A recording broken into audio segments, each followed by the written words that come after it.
விளக்கு ஏற்றிட்டு வருவாங்க அந்த ரிசப்ஷனுக்கு விளக்கு ஏற்றுது. அப்போ டிஜே ஒரு பாட்டு போடுறாரு, உன் பொண்டாட்டியும் ஓடி போடோண்டா ஒப்பாட்டி அடுத்தவனுக்கு.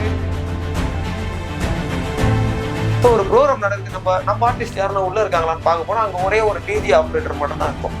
சில மியூசிஷியன்ஸ் இருக்காங்கன்னு தெரியல, எத்தனையோ மியூசிஷியன்ஸ் சூசைட் பண்ணி நடந்துருக்காங்க. சூசைட் பண்ணி இன்னைக்கு வாழ்வாதாரமே இல்லாம ரோட்ல படுத்து சாப்பாடு இல்லாம குழந்தை குட்டியை காப்பாத்தீங்கன்னா.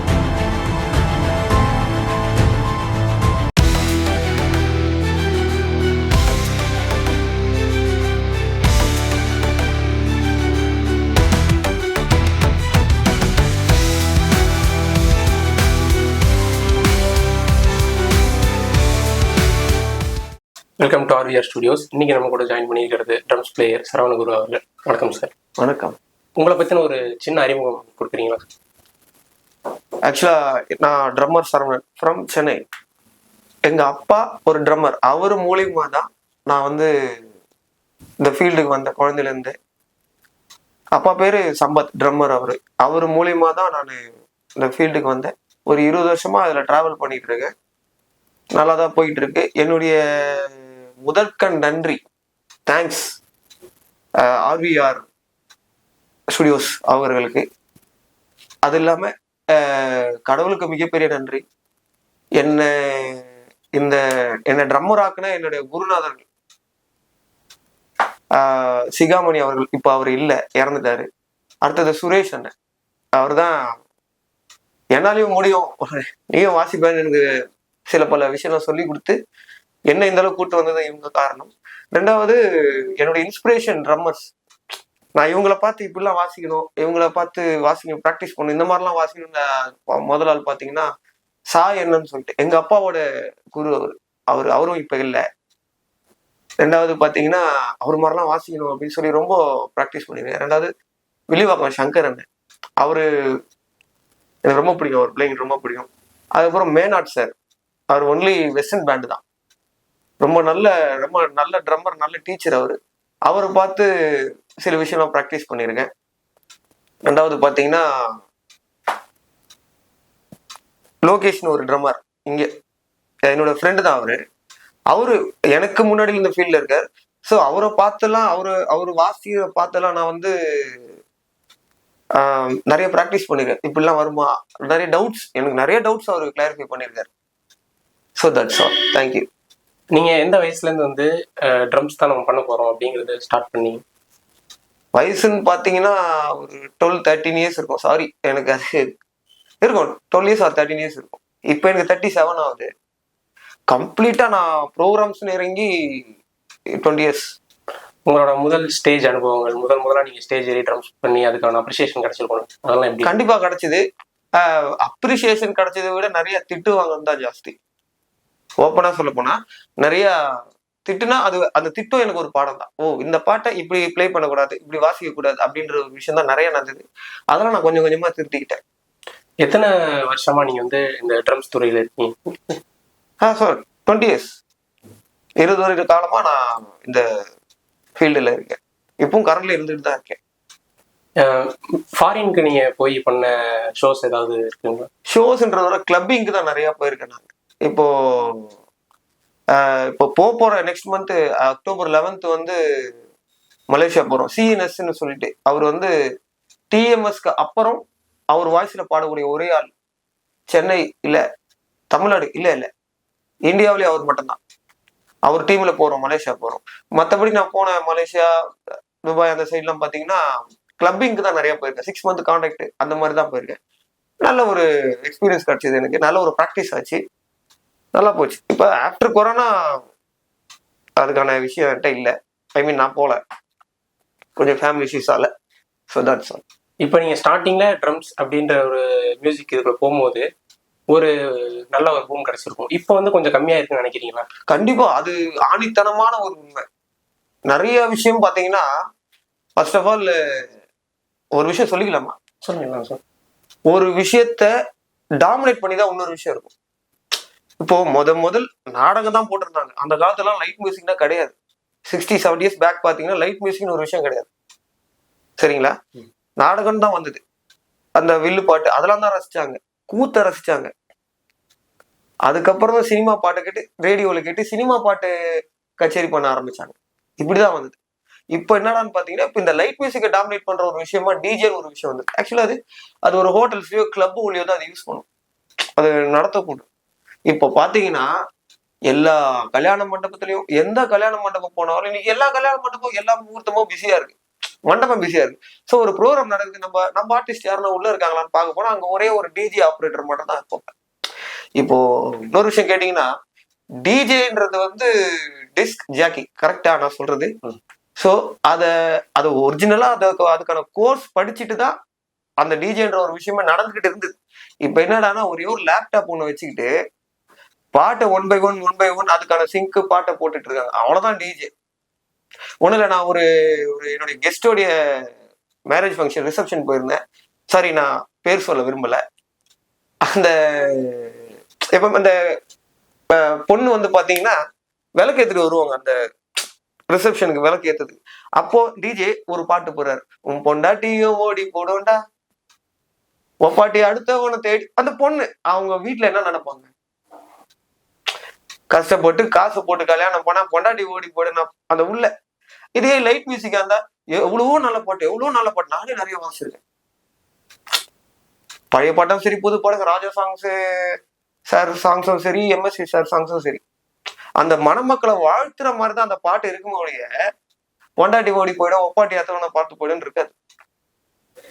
அந்த பொண்ணு விளக்கையும் பாக்குது, அந்த டிஜே பையனையும் பாக்குது. பையன் ரொம்ப சின்ன பையன், அவனுக்கு அந்த இது தெரியல. சில ஆர்கனைசர் ஸ்ரீதர் நவராக்ஸாருக்குலாம் நான் நிறைய வாசிச்சிருக்கேன், கம்ப்ளீட்டா அவாய்ட் பண்ணிடுவாரு. ஒரு பாட்டு ஓடிக்கிட்டே இருந்தாலும் ஒரு மனப்பொண்ணோ மனப்பையனோ உள்ள இன்ட்ரோ கொடுக்கும் போது நாங்க எந்த மாதிரி பாட்டு போட்டதாலும் அவங்கள விஷ் பண்ற மாதிரி, அவங்கள இது பண்ற மாதிரிதான் பாட்டு இருக்குமோ ஒழிய இந்த மாதிரிலாம் இருக்காது. இன்னைக்கு நீங்க நிறைய பேஸ்புக்ல கூட பாருங்களேன், டிஜேவால எவ்வளவு பிரச்சனைங்க, சண்டை, கொலை நடக்கிற அளவுக்கு போயிருக்கு. நான் பேஸ்புக்ல இப்ப கூட பார்த்தேன் ரீசெண்டபிள். ஸோ இதுதான் இப்போ லைட் மியூசிக் ஃபீல்டு வந்து ரொம்ப டேமேஜா தான் இருக்குதுன்னு நான் சொல்றேன். இதுக்கு வந்து கவர்மெண்டால ஏதாவது பண்ண முடியும் அப்படின்ற கண்டிப்பா முடியும், அதுக்கான ஸ்டெப் அவங்க எடுத்துதான் ஆகும். ஏன்னா இதுல வந்து பாத்தீங்கன்னா நான் மட்டும் இல்ல, என்ன மாதிரி ஆயிரக்கணக்கான ட்ரம்மர்ஸ் இருக்காங்க, ஆயிரக்கணக்கான கீபோர்ட் பிளேயர்ஸ் இருக்காங்க, ஆயிரக்கணக்கான தப்லிஸ்ட் இருக்காங்க, பலாயிரக்கணக்கான. நான் not only Chennai, all over the Tamil Nadu சொல்றேன், எவ்வளவு பேர் இருக்காங்க. அதாவது இதை நம்பி இந்த லைட் மியூசிக் ஃபீல்டை நம்பி இவ்வளவு மியூசிஷியன்ஸ் இருக்காங்க. இப்ப மியூசிஷியன்ஸ்க்கு இந்த மாதிரி சங்கங்கள் இந்த மாதிரி உங்க பிரச்சனை எல்லாம் தீர்க்க வைக்கிறதுக்காக எதுவும் நடக்கலையா? நல்ல ஒரு கேள்வி கேட்டீங்க. சங்கம்லாம் இருந்தது. சங்கம்னா என்ன பிரதர்? ஃபர்ஸ்ட் ஒற்றுமைக்கு நிகரான ஒரு வார்த்தை தான் சங்கம் இல்லையா? சங்கம்னா கூட்டா இருக்கிறதான ஒரு விஷயம். அந்த சங்கத்திலேயே பாத்தீங்கன்னா நீ பெரியவன் நான் பெரியவன், ரொம்ப டாமினேஷன் ஸ்பீச்சு, எப்படி சொல்றது, நான் தான் செய்யணும் நீ தான் செய்யணும், அந்த ஒரு ஒற்றுமை இருந்தா தானே. ஒரு ஷோ ஒண்ணு பண்ணோம், 1000 ட்ரம்மர்களும் சிவமணின்னு சொல்லிட்டு, Bharat record book of record drum Sivamani அவரை வச்சு பண்ணோம். அந்த ஷோ நடத்தி அந்த ஷோல நான் பெருமையா சொல்லிக்கல, சாரி டோன்ட் பி மிஸ்டேக், நான் நிறைய உடல் உழைப்பு கொடுத்துருக்கோம். பைசா எங்களால கொடுக்க முடியல, எவ்வளவு ட்ரம்மர்ஸ் வேலையை விட்டுட்டு ப்ரோக்ராம்ஸ் விட்டுட்டு அந்த ப்ரோக்ராமுக்காக. சொல்ல போனா எங்க வீராண்ணன் சிங்கர், அவரு என்ன சொல்றது, அவருடைய ஃபுல் ஃபோக்கஸ் இந்த இதுலதான் இருந்தது. அவரு சில பல ட்ரம்மர்ஸ் எல்லா பேரும் நல்லா கண்டிப்பா ஞாபகம் வச்சுக்க முடியல. ராமுன்ற அவர் தான் தலைவராக இருந்தார், அவர் தான் லைட் மியூசிக் யூனியனுக்கு தலைவராக இருந்தார். அவரு எல்லாம் ஒன்னா சேர்ந்து அந்த ஷோவை நடத்தி முடிச்சோம். ஸோ அந்த ஷோ நடக்கும் போது தான் நம்ம சென்ட்ரல் ஸ்டேஷன்ல வந்து பாத்தீங்கன்னா பாம் வச்சது. ஸோ 75% ப்ரோக்ராம் முடிஞ்சது. பெரிய பெரிய சீஃப் கெஸ்ட் வர வச்சிருந்தோம், அந்த robo Shankar sir, Velmurugan sir, அவங்க எல்லாம் வந்து சின்ன பொண்ணு, அந்த பிளேபேக் சிங்கரு, சினிஃபேம் ஆர்டிஸ்ட் எல்லாமே வந்து யாராலுமே பர்ஃபார்ம் பண்ண முடியாம, ஏன்னா முடியல, கவர்மெண்ட் எங்களுக்கு பர்மிஷன் கொடுக்கல, முடியவே முடியாது. ஏன்னா நிறைய க்ரௌட் ஆயிடுச்சு, கச்சக்க க்ரௌடு, நல்ல க்ரௌட். ஸோ அந்த க்ரௌட்ல எங்களால அந்த இதை முழுசா கம்ப்ளீட் பண்ணோம். ஆனா பட் அந்த 1000 ட்ரம்மர்ஸ்க்கான விஷயத்த கம்ப்ளீட் பண்ணி முடிச்சோம். 780 பேர் மொத்தம் வாசிச்சோம். மொத்தது வேர்ல்டுலன்னு பாத்தீங்கன்னா 600 சம்திங் தான் இருந்தது. நாங்க பண்ணும்போது 780 வேர்ல்டு ரெக்கார்டு. ஸோ இந்த யூனியன் அதை நல்லா பண்ணாங்க. போக போக போக போக போக பாத்தீங்கன்னா நான் தான் பெருசு, நீ தான் பெருசு. இப்போ ஒருத்தர் உழைக்கிறாங்க, ஒரு விஷயத்த உழைக்கிறாங்கன்னா அவங்களுக்கு கொடுக்க வேண்டிய ரெஸ்பெக்டை நம்ம கொடுக்கணும். காசு போனா நம்ம கேட்க போறது இல்லை. ஒருத்தர் துச்சமா நினைக்கிறது, அதாவது எங்களுக்குள்ளேயே எங்களுக்கு ஒற்றுமை இல்லைன்னு நான் சொல்ல வரேன். இதை கவர்மெண்ட் கிட்ட உங்களால எடுத்துட்டு போக முடியல இல்ல, போனோம், அதுக்கான ரெஸ்பான்ஸ் எங்களுக்கு கிடைக்கல. கவர்மெண்ட் கிட்ட இருந்து உங்களுக்கு கிடைக்கல. நாங்க ஒத்துமையா இருந்தா தானே கவர்மெண்ட். ஒற்றுமையா ஒரு விஷயத்த செஞ்சா மட்டும்தான். சும்மா இப்ப நான் பேட்டி கொடுக்குற மாதிரி இன்னும் 1000 பேர் பேட்டி கொடுப்பாங்க. பட் அது யார் மேம்படுத்துறது? அது யாருக்கு வெளில கொண்டு போறது? கவர்மெண்ட் காதுக்கு எப்படி கொண்டு போகணும்? அதுக்கான வழி இல்லை. நான் பண்றேன், நீ பண்ற, ஒருத்தர் நான் பண்றேன்னு சொல்லிட்டு உடனே அவர் பெரிய ஆள். யார் ஒருத்தர் நம்ம சொந்த, அதாவது மியூசிஷியன்ஸ்னாலே எல்லாரும் ரிலேட்டிவ் தானே, நம்ம சொந்தங்களுக்கு நம்ம தான் பண்ணணும்னு நினைச்சு வெளில வராங்களோ, எந்த ஒரு எதிர்பார்ப்பும் இல்லாம, எதிர்பார்ப்பு ஒண்ணு மட்டும் தான் இருக்கு, மியூசிஷியன்ஸ் நல்லா இருக்கும்ன்ற ஒரு விதத்துல அவங்க அதை செய்யறாங்களோ அப்போதான் இது நடக்கும். கவர்மெண்டால முடியும். நான் இப்போ ஒருத்தரால போய் நான் ஒரு பெட்டிஷன் கொடுத்தா அது கவர்மெண்ட் ஏத்துக்காது. உன்னுடைய யூனியன் சப்போர்ட் எங்கன்னு தான் ஃபர்ஸ்ட் கேட்பாங்க. கரெக்டா தப்பா? கரெக்ட்.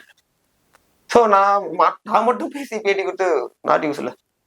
இப்போ ஒவ்வொரு மியூசிஷியன்ஸுக்குமே வந்து இப்போ ஒரு சினிமாவில் வாய்ப்பு கிடைக்கணும்ன்ற ஒரு ஆசை இருக்கும். கண்டிப்பா. அது மாதிரி நீங்க வந்து ஆசைப்பட்டு ஏதாவது அப்ரோச் பண்ணிருக்கீங்களா? ஏதாவது வாய்ப்பு உங்களுக்கு வந்திருக்கா? நான் ஆக்சுவலா நான் தமிழ் வாசிச்சது இல்லை.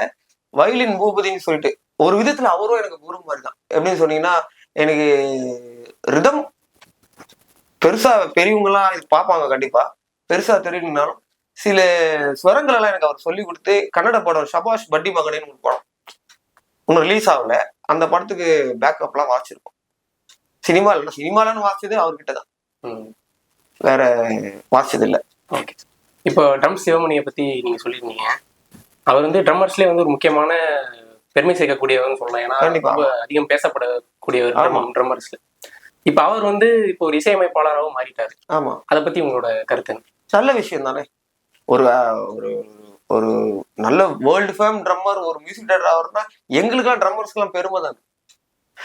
அவரும் ஒரு விதத்துல எல்லாருக்கும் இன்ஸ்பிரேஷன். அவரை பார்த்து வளர்ந்தவங்க நிறைய பேர் இருக்கு, இன்க்ளூடிங் மீ. அவரோட வீடியோஸ் பார்க்காத நாள் கிடையாது. இது நல்ல விஷயம் தான், அதை ஏத்துக்கூடிய ஒரு விஷயம் தான். கடவுள் புண்ணியத்துல அவர் இன்னும் மேல போகணும்னு தான் நாங்க நினைக்கிறோம், வேற எதுவும். இப்போ வந்து ஒரு மியூசிஷியன்ஸ்லேயே மற்ற மியூசிஷியன்ஸ்லாம் பார்த்தீங்கன்னா ஓரளவுக்கு வந்து தப்பிச்சிடுறாங்க. இப்போ வயலினிஸ்டா இருக்கட்டும், மற்றவங்கள கிட்டாரிஸ்டா இருக்கட்டும், அவங்க ஒரு மாதிரி போயிடுறாங்க. ஆனா ட்ரம்மர்ஸ் வந்து அதிகமா பேசப்படுறது இல்லையே. பேசப்படுறது இல்லைன்றதை விட, அதான் சொன்னேன், நிறைய பாலிடிக்ஸ் இருக்கு. எவ்வளவு நீங்க எந்த மியூசிக்னு கிடையாது, எந்த ஒரு ஃபீல்டு போனாலும் பாலிடிக்ஸ்ன்ற ஒரு விஷயம் ஒண்ணு இருக்கு. இப்ப நான் ஒரு பாட்டு நல்லா வாசிட்டா போதும், பக்கத்துல இருக்க ட்ரம்மருக்கு ஆவாதுன்னு வச்சுக்கோமே, நெக்ஸ்ட் ப்ரோக்ராம் எனக்கு இல்லை. ஸ்டேஜில் 1000 விஷயம் நடக்கலாம். ஃபர்ஸ்ட் ஆஃப் ஆல் நான் எல்லா மியூசிஷியனுக்கும் வேண்டுகோள், அதாவது ஒரு ரிக்வஸ்டா நான் கேட்டுக்கிறேன். ஃபர்ஸ்ட் ஆஃப் ஆல் ஸ்டேஜில் நீங்க ரூம் முகம் தெரியாதவங்க கூட வந்து வாசிக்கலாம். கீபோர்ட் பேரோ, பேட் பேரோ, ட்ரம்மரோ, தப்லிஸ்டோ, சிங்கர்ஸோ, தப்பு நடக்காம ஒரு பாட்டு நம்மளால பர்ஃபெக்டா கொண்டு போக முடியாது. 99 எடுத்துன்னு வரலாம், 100 கொடுத்துட்டா அது டிஜே ஆயிடும். அது சிடி போட்டே நம்ம அந்த பாட்டை கேட்டு போயிடலாம். 99 நம்ம கொடுத்துட்டா வாய்ஸ் வேரியேஷன் இருக்கும், ரிதம் வேரியேஷன் இருக்கும், கீபோர்டு லீட் செக்ஷன் வேரியேஷன்ஸ் இருக்கும். ஸோ இதெல்லாம் ஒற்றுமையா நம்ம ஃபேமிலி அப்படின்னு சொல்லிட்டு அந்த ஸ்டேஜில் இன்ஸ்பிரேஷன் காமிக்காம நம்மளுடைய தப்பை வெளியில போய் பேசிக்கிட்டா ஓகே. ஸ்டேஜிலேயே அந்த இன்ஸ்பிரேஷனை காமிச்சிடுறது, அதுக்கான விளைவுகள் என்னன்னு அவங்களுக்கு அது தெரியாது. சில மியூசிஷியன்ஸ் இருக்காங்க தான், இப்போ நான் வளர்ந்துட்டேன், நம்மளால இது அது ஓகே, வளரவங்களுக்கு வழி ஒண்ணும் இல்ல. நானே எல்லா ப்ரோக்ராம்லயும் போய் உட்காந்துக்கிட்டு நானே தான் வாசின்னு விடுறது தவறு. அதே மாதிரி சில மியூசிஷியன்ஸ்க்கு நான் ஒரு வேண்டுகோள் கேட்டு, யாருக்கும் நான் ரிக்வஸ்ட் தான் பண்றேன், ஆர்டர் பண்ணல. நமக்கு என்ன வருமோ அதை மட்டும் செஞ்சா போதும். தேவையில்லாத மற்ற விஷயத்துல நானும் பாடுவேன், நானும் வாசிப்பேன் அப்படி பண்ணாதீங்க. நமக்கு என்ன தெரியுமோ அதையே நல்லா ப்ராக்டிஸ் பண்ணி வாசிச்சாலே போதும். ஒரு சீசன்ல மாசம் ஒரு 20 ப்ரோக்ராம் கம்பல்சரி தூக்கமே இல்லாமல வாசிக்கணும். இப்போ தூங்கின்னு மட்டும் தான் இருக்கும், ப்ரோக்ராம்ஸ் இல்லை. அதேதான் சார். இப்போ நீங்க ஆரம்ப கட்டத்துல ஆரம்பிக்கும் பொழுது அந்த டைம்ல நிறைய கச்சேரிகள்லாம் வாசிட்டு இருந்தீங்க, அது வந்து உங்களுக்கு கரெக்டா இருந்திருக்கும். இப்போ ரொம்ப கம்மியாயிருச்சு. இப்போ குடும்பத்தெல்லாம் மெயின்டைன் பண்றது அதெல்லாம் வாழ்வாதாரம் கொஞ்சம் கஷ்டமா இருக்குமே. அதான் நாங்களாம் வேற வேற வேலைக்கு போயிட்டோமே, வேற வேற வேலைக்கு போயாச்சு. சில மியூசிஷியன்ஸ் இருக்காங்கன்னு தெரியல, எத்தனையோ மியூசிஷியன்ஸ் சூசைட் பண்ணி இறந்துருக்காங்க சார். சூசைட் பண்ணி இன்னைக்கு வாழ்வாதாரமே இல்லாம ரோட்ல படுத்து சாப்பாடு இல்லாம குழந்தை குட்டியை காப்பாத்து. ஏன்னா அவங்களுக்கு வந்து சில மியூசிஷியன்ஸ் பாத்தீங்கன்னா ஃபுல் அண்ட் ஃபுல் ஃபோக்கஸ் மியூசிக்ல பண்ணிருப்பாங்க. அவங்க படிச்சிருக்க மாட்டாங்க கண்டிப்பா. இன்னைக்கு இன்னைக்கு எத்தனை மியூசிஷியன்ஸ் நான் வந்து டிகிரி முடிச்சிருக்கேன், டிகிரி ஹோல்டர்னு யாராலையும் சொல்ல முடியாது. 20 or 15% மட்டும்தான். ஏன் நானே 9th ஃபெயில் தான். நான் 9th ஃபெயில வச்சுன்னு வேற ஜாப் என்னால தேட முடியாது. ஸோ அந்த மாதிரி அவங்களுடைய வாழ்வாதாரம்லாம் கேள்விக்குறிதான், டவுட். இப்போ நிறைய பேர் இருக்காங்களா இல்லையானே தெரியல. அந்த மாதிரி இப்போ நிறைய யங்ஸ்டர்ஸ் கூட ஆரம்பிச்சிட்டாங்க. இப்போ சோசியல் மீடியா அந்த மாதிரி விஷயங்கள்லாம் இருக்கு, திறமையை காமிக்கிறதுக்காக. அந்த மாதிரி நீங்க கொஞ்சம் உங்களை அப்டேட் பண்ணி உள்ள போய் இந்த மாதிரி திறமையை காமிக்கணுன்ற மாதிரி நீங்க யோசிச்சதுக்கு? இல்ல, எனக்கு அது என்ன சொல்றது, எல்லாருமே அதை தானே பண்றாங்க. ஒரு சின்ன ப்ரோக்ராம் ஒரு சின்ன ப்ரோக்ராம் அதை அப்டேட் பண்றாங்க, இல்லைன்னு சொல்லல. எனக்கு அதுல கொஞ்சம் நாட்டம் இல்லை, தற்பெருமை எனக்கு கிடையாது. வளர்ந்து வரக்கூடிய மியூசிஷியன்ஸா இருக்கட்டும், இப்ப நலிந்து இருக்கக்கூடிய உங்களை மாதிரி ட்ரம்மர்ஸ் அவங்க யாரா வேணா இருக்கட்டும், அவங்களுக்கு வந்து நீங்க என்ன சொல்ல விரும்புறீங்க? வளர்ந்து வர மியூசிஷியன்ஸ் நான் என்ன சொல்றேன் அப்படின்னா, ஃபர்ஸ்ட் ப்ராக்டிஸ், நல்லா ப்ராக்டிஸ் பண்ணுங்க. சீனியர் மியூசிஷியன்ஸுக்கு ரெஸ்பெக்ட் கொடுங்க. நான் ஒரு பாட்டு வாசிக்க ஆரம்பிச்சுட்டா நம்ம வந்து இசை கடவுளை ஆகிட முடியாது. இன்னொருத்தர் பாட்டை தான் நம்ம வாசிக்கிறோம், நம்ம ஓன் கம்போசிஷன்ல ஒன்றும் நடந்தது இல்லை. ஸோ நம்ம வளர்ந்துட்டு வந்ததுக்காக அடுத்த, அதாவது நான் பெரியவன்றதுக்காக, நான் நல்லா இருக்கன்றதுக்காக நல்லா இல்லாதவரை நம்ம துச்சமா நினைக்க கூடாது. இப்போ வளர்ந்து வர விஷயத்துக்கு நான் இது கொடுக்குற ஒரு இன்ஃபர்மேஷன் அட்வைஸ்ன்னு சொன்னா தப்பாயிடும். இது இன்ஃபர்மேஷனை வச்சுக்கிட்டா தேங்க்ஃபுல்லா இருக்கும். ஒரு விஷயம் நான் என்ன சொல்லிக்கிற விரும்புறேன்னா, என்னை பத்தி மட்டும் இல்லை, என்ன மாதிரி எவ்வளவு ட்ரம்மர்ஸ் இருக்காங்க, அவங்களால முடியாத விஷயம் கிடையவே கிடையாது. ட்ரம்மர்ஸால முடியாத விஷயம் கிடையவே கிடையாது. ஐ மீன் ரிதம்ல சொல்றேன், என்னாலையும் முடியும், எங்களாலையும் ப்ராக்டிஸ் பண்ணி திருப்பி வர முடியும். ஸ்டில் ப்ராக்டிஸ்ல தான் இருக்கும். இன்னும் இந்த பழைய போர்ஸ் எங்களுடைய ஹேண்ட்ல இருக்குதான் செய்யுது, எங்களாலே முடியும். சில ஆர்கனைசர்ஸ் இதை கேட்டுட்டு நலிஞ்சு போன ட்ரம்மர்ஸை, நலிஞ்சு போன மியூசிஷியன்ஸை கூப்பிட்டு திருப்பி வாய்ப்பு கொடுக்குமாறு நான் கேட்டுக்கொள்கிறேன். கடைசியா ஒரு விஷயம் என்னன்னா, யாரையுமே வேஸ்ட் நினைக்காதீங்க, யாரையுமே வேஸ்ட் நினைக்காதீங்க.